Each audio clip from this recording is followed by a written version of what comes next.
أكبر الحرائق قد تنشب من مستصغر الشرر، فمن أين انطلقت النيران التي التهمت مساحات واسعة في مدينة لوس أنجلوس الأمريكية؟ فرضيات عدة يطرحها المحققون بشأن الحرائق المستعرة منذ ما يقارب الأسبوع في ولاية كاليفورنيا.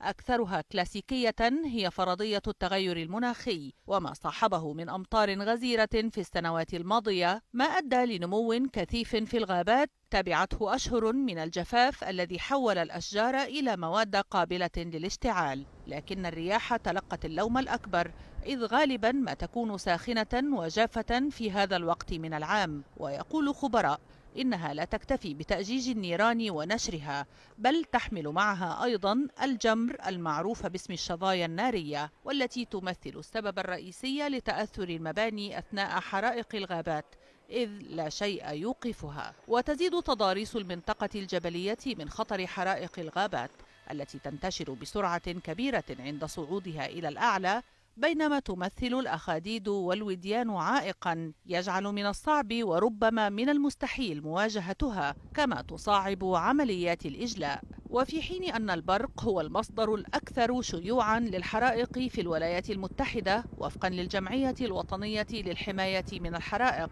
يستبعد محققون هذا الاحتمال، إذ لم ترد تقارير عن حدوث برق في منطقة اندلاع الحرائق التي بدأت في شرق مقاطعة لوس أنجلوس ودمرت مئات المنازل أيضا. وهنا يبقى السبب الثاني الأكثر شيوعا، وهو الحرائق التي تشتعل بسبب خطوط الكهرباء، الأمر الذي فندته معلومات الدائرة الكهربائية لخطوط نقل الطاقة التي أظهرت عدم وجود انقطاعات أو أخطاء كهربائية أو تشغيلية حتى أكثر من ساعة من اندلاع الحريق. لكن خبراء لا يستبعدون هذه الفرضية في حريق إيتون، ثاني أكبر حريق في لوس أنجلوس، حيث تعانق مجموعة من خطوط نقل الجهد العالي السماء.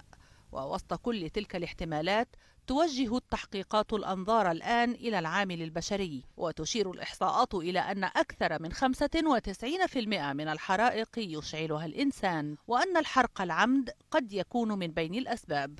كذلك فإن إشعال الحطام والألعاب النارية من الأسباب الشائعة.